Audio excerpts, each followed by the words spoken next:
Hare Krishna, bienvenidos a todos, continuando con la lectura del Srila Prabhupada Lilamrita.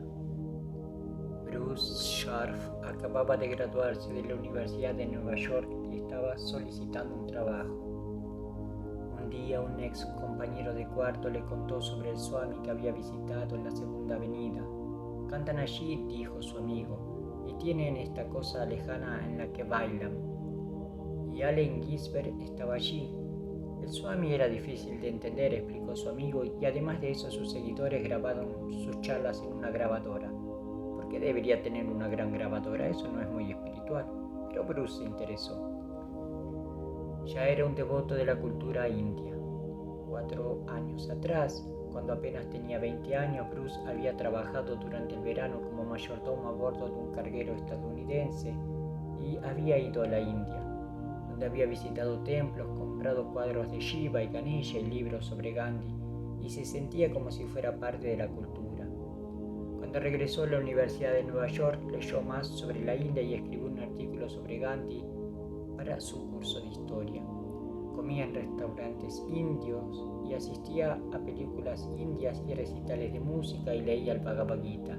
Incluso había dejado de comer carne. Tenía planes de regresar a la India, tomar algunos cursos universitarios avanzados y luego regresar a Estados Unidos para enseñar religiones orientales, pero mientras tanto estaba experimentando con LSD. Jack Barnett tenía 18 años. Su madre divorciada se había mudado recientemente al Greenwich Village, donde estudiaba psicología en la Universidad de Nueva York. Jack se había mudado del apartamento de su madre a uno en la calle 12 en el Lower East Side, en el vecindario de Allen Ginsberg y otros poetas y músicos de moda. Fue un flautista de jazz progresivo que trabajó con varios grupos profesionales en la ciudad. Había estado practicando Hatha Yoga durante 6 años y recientemente había estado experimentando con LSD. Tendría visiones de lotos y círculos concéntricos, pero después de bajar, se involucraría más que nunca en la sensualidad. Un amigo cercano de Chuck se había vuelto homosexual repentinamente ese verano, dejando a Chuck disgustado y cínico. Alguien le dijo a Chuck que un Swami indio se alojaba en el centro de la ciudad en la Segunda Avenida, por lo que un día de agosto llegó a la ventana de la antigua tienda Matchless Gift. Steve Guarino, hijo de un bombero de Nueva York, había crecido en la ciudad y se graduó en Brooklyn College en 1961. Influenciado por su padre, había ingresado en la Marina, donde había tolerado 2 años de rutina militar, siempre esperando el día en que fuera libre para reunirse con sus amigos en Lower East Side. Finalmente, unos meses después de la muerte del presidente Kennedy, había sido dado de baja con honores.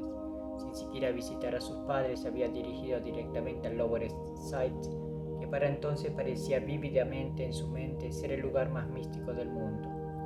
Estaba escribiendo cuentos y novelas cortas bajo la influencia literaria de Franz Kafka y otros y comenzó a tomar el LSD para buscar y experimentar con la conciencia. A Love Supreme, un disco de John Coltrane, el músico de jazz, animó a Steve a pensar que Dios realmente existía.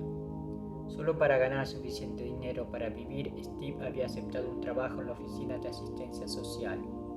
Una tarde, durante la hora del almuerzo, mientras caminaba por la Segunda Avenida, vio que la tienda Matchless Gifts tenía un pequeño trozo de papel en la ventana anunciando conferencias del Bhagavad Gita hacia Bhaktivedanta Swami. Chuck. Finalmente encontré la Segunda Avenida y la primera calle, y vi a través de la ventana que había algunos cánticos adentro y algunas personas estaban sentadas contra la pared. A mi lado, en la acera, algunas personas de clase media miraban y se reían. Me volví hacia ellos y con las palmas de las manos cruzadas pregunté: ¿es aquí donde está un Swami? Se rieron y dijeron: peregrino, tu búsqueda ha terminado. No me sorprendió esta respuesta porque sentí que era la verdad. Bruce y Chuck, desconocidos el uno para el otro, vivían a solo 2 cuadras de distancia. Después de la sugerencia de su amigo, Bruce también se dirigió a la tienda. Bruce: estaba buscando a los Hare Krishna. Había salido de mi apartamento y había caminado hacia la avenida P cuando decidí caminar hasta la calle Houston. Cuando llegué a First Street, giré a la derecha y luego caminando por First Street llegué a Second Avenue. A lo largo de First Street estaba viendo estas tiendas de comestibles puertorriqueñas y luego había una de esas iglesias donde todos estaban de pie, cantando en voz alta y tocando panderetas. Luego, a medida que caminaba por First Street, tuve la sensación de que estaba dejando el mundo, como cuando vas al aeropuerto a tomar un avión. Pensé, ahora estoy dejando atrás una parte de mí y voy a algo nuevo. Pero cuando llegué a la segunda avenida no pude encontrar a los Hare Krishna. Había una gasolinera y luego pasé por delante de una pequeña tienda, pero el único letrero era uno que decía regalos incomparables. Luego volví a pasar por delante de la tienda y en la ventana había un letrero en blanco y negro que anunciaba una conferencia del Bhagavad Gita. Entré en la tienda y vi una pila de zapatos allí, así que me quité los zapatos, entré y me senté cerca de la parte de atrás. Steve. Tenía la sensación de que este era un grupo que ya estaba establecido y se había estado reuniendo por un tiempo. Entré y me senté en el suelo, y un chico que dijo llamarse Roy fue muy cortés y amable conmigo. Parecía ser uno de los que ya había experimentado las reuniones. Me preguntó mi nombre y me sentí a gusto. De repente el Swami entró, entrando por la puerta lateral. Llevaba un dote azafrán, pero no camisa, solo un trozo de tela como una faja larga, atado en un nudo sobre un hombro derecho y dejando sus brazos, su hombro izquierdo y parte de sus pechos desnudos. Cuando lo vi pensé en el Buda. Bruce. Había unas 15 personas sentadas en el suelo. Un hombre con una gran barba se sentó al frente en el lado derecho, apoyado contra la pared. Después de un tiempo la puerta del lado opuesto se abrió y entró el Swami. Cuando entró giró la cabeza para ver quién estaba en su audiencia y luego me miró fijamente. Nuestras miradas se encontraron. Era como si me estuviera estudiando. En mi mente era como si se estuviera tomando una fotografía de Swamiji mirándome por primera vez. Hubo una pausa. Luego, con mucha gracia, se subió al estrado y se sentó. Sacó un par de címbalos de mano y comenzó un kirtana. El kirtana fue lo que más me afectó. Era la mejor música que había escuchado y tenía significado. De hecho, podías concentrarte en ello y te daba algo de alegría repetir las palabras Hare Krishna. Inmediatamente la acepté como una práctica espiritual. Chuck. Entré en el escaparate y sentado en una alfombra de césped en el piso duro había una persona que al principio parecía no ser ni hombre ni mujer. Pero cuando me miró ni siquiera pude mirarlo directamente a los ojos, eran tan brillantes y relucientes. Su piel era dorada, con mejillas sonrosadas, y tenía grandes orejas que enmarcaban su rostro. Tenía 3 hebras de cuentas, una que estaba en su cuello, otra un poco más larga y la otra en su pecho. Tenía una frente larga que se elevaba por encima de sus ojos brillantes y tenía muchos surcos en la frente. Sus brazos eran delgados y largos, su boca era rica y llena y muy oscura, roja y sonriente, y sus dientes eran más brillantes que sus ojos.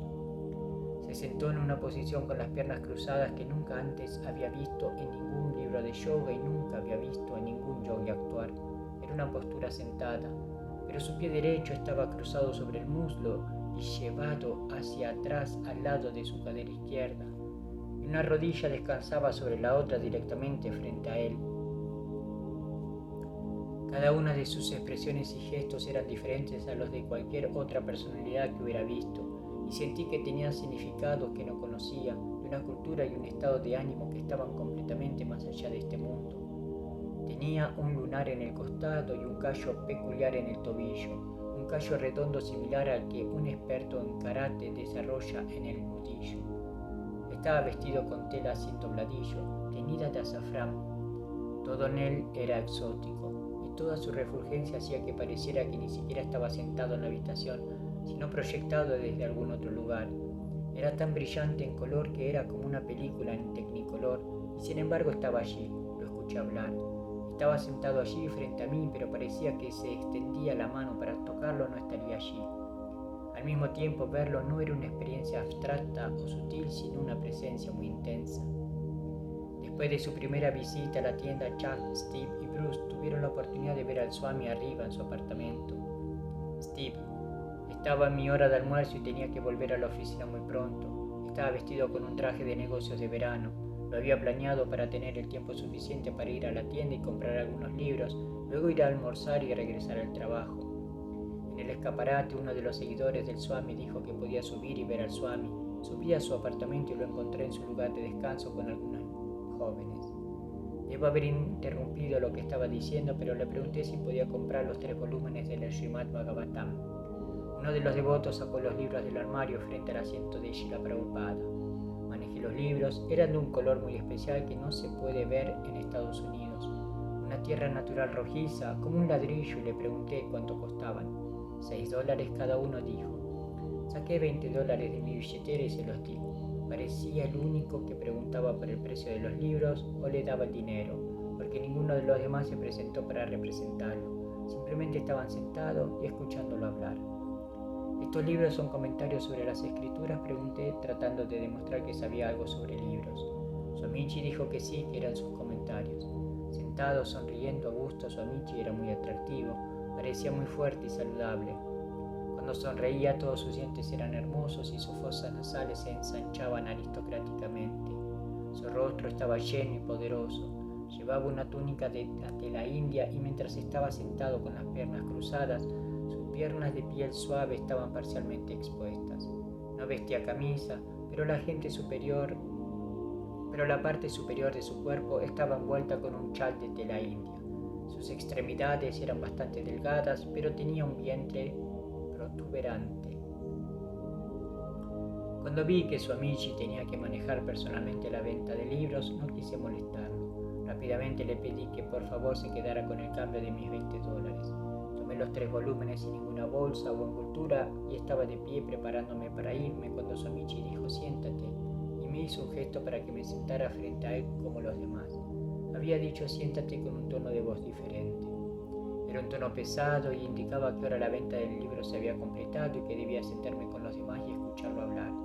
Me estaba ofreciendo una invitación importante para convertirme en uno de los otros que sabía que pasaba muchas horas con él durante el día cuando yo salía a estar en mi trabajo y no podía ir. Envidié su tiempo libre al poder aprender tanto de él y sentarme y hablar íntimamente con él. Al terminar la transacción de venta y pedirme que me sentara, asumió que necesitaba escucharlo y que no tenía nada mejor en el mundo que hacer que detener todo lo demás y escucharlo. Pero me esperaban de vuelta en la oficina. No quería discutir, pero no podía quedarme. Lo siento, tengo que irme, dije definitivamente. Solo estoy en mi hora de almuerzo.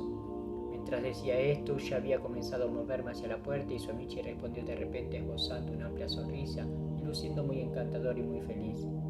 Parecía apreciar que yo era un hombre trabajador, un joven en movimiento. No había venido simplemente porque estaba desempleado y no tenía dónde ir ni nada que hacer. Aprobando mi comportamiento enérgico, me permitió despedirme. Jack, uno de los devotos en el escaparate, me invitó a subir las escaleras para ver al Swami privado. Me sacaron de la tienda a un pasillo y de repente un hermoso jardín con una mesa de picnic, un bebedero para pájaros, una pajarera y macizos de flores. Después de pasar por el jardín, llegamos a un edificio de apartamentos de clase media. Subimos las escaleras y entramos en un apartamento que estaba absolutamente desprovisto de muebles, solo paredes blancas y piso de parquet. Me condujo a través de la habitación delantera y a otra habitación, y allí estaba el Swami, sentado en esa misma majestuosa presencia espiritual sobre una delgada estera de algodón, que estaba cubierta por una tela con pequeños elefantes impresos en ellas y recostada en una almohada que estaba contra la pared. Una noche Bruce caminó a casa con Wally y le contó a Wally sobre su interés en ir a la India y convertirse en profesor de literatura oriental. ¿Por qué ir a la India?, preguntó Wally. India ha venido aquí. Swamiji nos está enseñando estas cosas auténticas. ¿Por qué ir a la India? Bruce pensó que Wally tenía sentido, por lo que decidió renunciar a su idea largamente acariciada de ir a la India, al menos mientras pudiera seguir visitando al Swami. Bruce, decidí ir y hablar personalmente con Swamiji, así que fui a la tienda. Descubrí que vivía en un apartamento en el edificio trasero. Un joven me dio el número y me dijo que podía ir y hablar con el Swami. Él dijo, sí, solo ve. Así que caminé por el escaparate y había un pequeño patio donde crecían algunas plantas. Por lo general en Nueva York no hay patio, nada verde, pero esto era muy atractivo. En ese patio había un niño escribiendo en una mesa de picnic y se veía muy espiritual y dedicado. Me apresuré a subir a las escaleras y toqué el timbre del apartamento número 2C. Después de un rato la puerta se abrió y era el Swami. Sí, dijo. Y le dije, me gustaría hablar contigo. Abrió más la puerta, dio un paso atrás y dijo, sí, ven. Entramos junto a su sala de estar y nos sentamos uno frente al otro. Estaba sentado detrás de su escritorio de baúl de metal sobre una estera muy delgada que estaba cubierta con una manta de lana que tenía los extremos agotados y elefantes decorándolo. Me preguntó mi nombre y le dije que era Bruce. Y luego comentó, en la India durante el periodo británico hubo un Lord Bruce. Y dijo algo acerca de que Lord Bruce era un general y participaba en algunas campañas. Sentí que tenía que hablar con el Swami para contarle mi historia y de hecho encontré que estaba interesado en escuchar. Fue muy íntimo, sentado con él en su apartamento y en realidad quería saber de mí. Mientras hablábamos, miró más allá de mí, en lo alto de la pared detrás de mí y estaba hablando del señor Chaitanya. Por la forma en que miró hacia arriba, obviamente estaba mirando una imagen o algo así, pero con una expresión de profundo amor en sus ojos. Me di la vuelta para ver lo que había detrás, entonces vi la imagen en el marco marrón, Lord Chaitanya bailando en Kirtana. Inevitablemente reunirse con Srila Prabhupada significaba una discusión filosófica. Chuck. Le pregunté, ¿puedes enseñarme Raja Yoga? Oh, dijo, aquí está el Bhagavad Gita. Me entregó una copia del Gita. Ve al último verso del capítulo 6, dijo, y lee. Leí la traducción en voz alta, y de todos los yogis considero que el que me adora con fe y devoción es el mejor. No podía comprender lo que significaban fe y devoción, así que dije, a veces me entra algo de luz en la frente. Eso es alucinación, dijo. Tan abruptamente lo dijo, aunque no forzó su persona. Las palabras me llegaron con tanta intensidad que me sorprendieron por completo. Raja significa rey. Yoga, dijo, pero este es el yoga del emperador. Sabía que había alcanzado un estado tan alto no mediante el uso de productos químicos de un laboratorio o mediante cualquier proceso especulativo occidental, y esto era ciertamente lo que quería. ¿Estás dando clases?, pregunté. Él dijo, sí, si vienes a las 6 de la mañana estoy dando clases de Gita, y trae alguna flor o fruta para la deidad. Miré hacia la habitación contigua que estaba desnuda con un piso de parquet de madera, paredes desnudas y una pequeña mesa. Y sobre la mesa había una imagen de 5 figuras humanas con los brazos levantados por encima de sus cabezas. De alguna manera sus brazos y rostros no se parecían a ningún mortal que hubiera visto nunca. Sabía que la imagen me estaba mirando. Cuando salí a la calle frente a la tienda vi algunas personas paradas alrededor y dije, no creo que vaya a tomar más LSD. Me lo dije en voz alta, pero algunas otras personas me escucharon. Steve. Quería mostrar mi aprecio por la India espiritual, así que le pregunté a su amici que había leído la autografía de Gandhi. Fue glorioso, dije. ¿Qué tiene de glorioso? Su amici desafió. Cuando preguntó esto había otros presentes en la habitación. Aunque yo era un individuo, no tuve reparos en desafiarme por haber dicho algo tan tonto. Busqué en mis recuerdos de la autobiografía de Gandhi para responder a su desafiante pregunta. ¡Qué glorioso! Comencé a relatar que una vez Gandhi, cuando era niño, aunque criado como vegetariano, fue inducido por algunos de sus amigos a comer carne y esa noche sintió que un cordero aullaba en su vientre. Su amici descartó esto de inmediato diciendo, la mayor parte de la India es vegetariana, eso no es glorioso. No se me ocurrió nada más glorioso que decir y su amici dijo, su autobiografía se llama Experimentos con la verdad, pero esa no es la naturaleza de la verdad, no se encuentra en la experimentación de alguien, la verdad es siempre la verdad. Aunque fue un golpe para mi ego, ser expuesto y derrotado por su amici parecía ser una ganancia para mí. Quería presentarle muchas cosas diferentes para su juicio, solo para ver qué tenía que decir al respecto. Le mostré la edición en rústica del Bhagavad Gita que estaba leyendo y llevando en mi bolsillo trasero. Examinó la contraportada, una referencia a la fe eterna de los hindúes, y su amici comenzó a desarmar la frase. Me explicó cómo la palabra hindú era un nombre inapropiado y no aparece en ninguna parte de la literatura sánscrita. También explicó que el hinduismo y las creencias hindúes no eran eternas. Bruce, después de hablar sobre mi deseo de vida religiosa, comencé a contarle sobre un conflicto que había tenido con uno de mis profesores de literatura inglesa. Era freudiano, por lo que explicaba los personajes de todas las novelas y demás en un contexto freudiano y con terminología freudiana. Todo era sexual. La madre por el hijo, esta por aquel, y así sucesivamente. Pero siempre lo vería en términos de una esencia religiosa. Lo vería en términos de un impulso religioso o algún deseo de entender a Dios. Escribía mis artículos en ese contexto y él siempre decía, lo religioso también puede interpretarse como freudiano. Así que no me fue muy bien en el curso.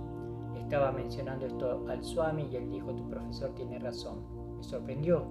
Voy a ver a un Swami indio y me dice que el profesor tenía razón, que todo se basa en el sexo y no en la religión.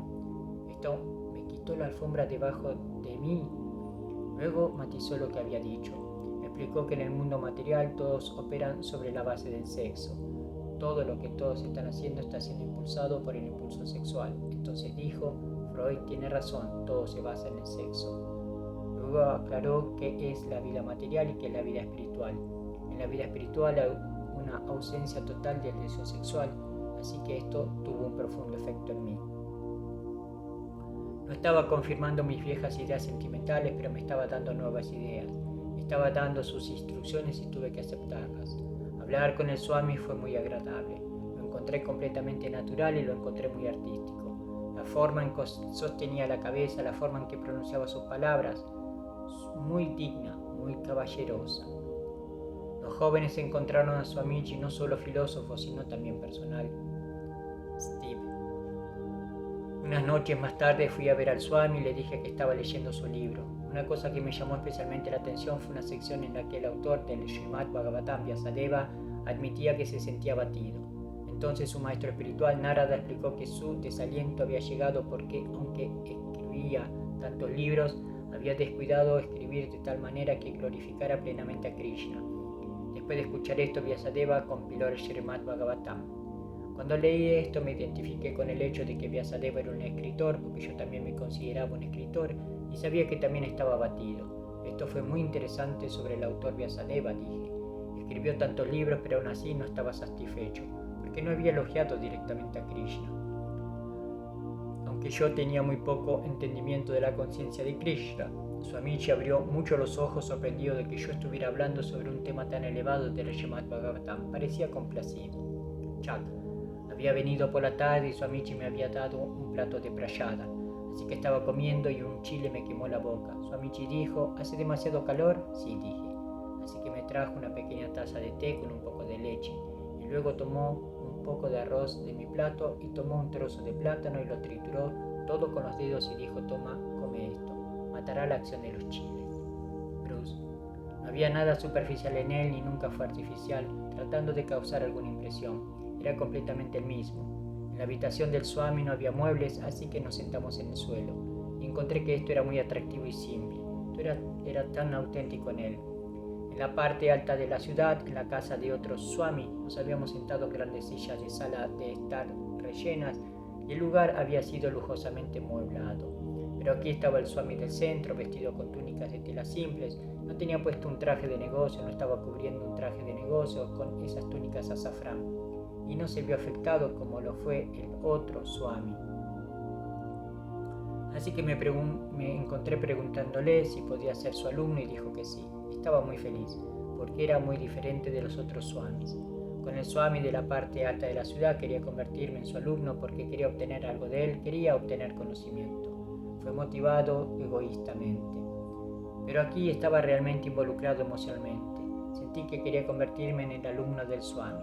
De hecho, quería entregarme porque pensaba que era genial y que en lo que estaba dando era puro, pristino y maravilloso. Era un bálsamo calmante para la horrible vida de la ciudad. En la parte alta me había sentido como un extraño. En una ocasión nuestra conversación giró en torno a mi viaje anterior a la India en 1962 y comencé a hablar sobre lo mucho que significaba para mí, lo mucho que me conmovió. Incluso mencioné que había hecho una novia allí, así que nos pusimos a hablar de eso y le dije que tenía su foto, que llevaba la foto de la joven en mi billetera. Así que Swamiji pidió ver. Saqué la foto y el Swamiji la miró e hizo una mueca amarga y dijo, oh, ella no es bonita. Las chicas en la India son más hermosas que eso. Escuchar eso del Swami simplemente mató cualquier apego que tuviera por esa chica. Me sentí avergonzado de tener interés en una chica que el Swami no consideraba bonita. Creo que nunca volví a mirar la fotografía y ciertamente nunca volví a pensar en ella. Prabhupada Ki Jai, Haribol.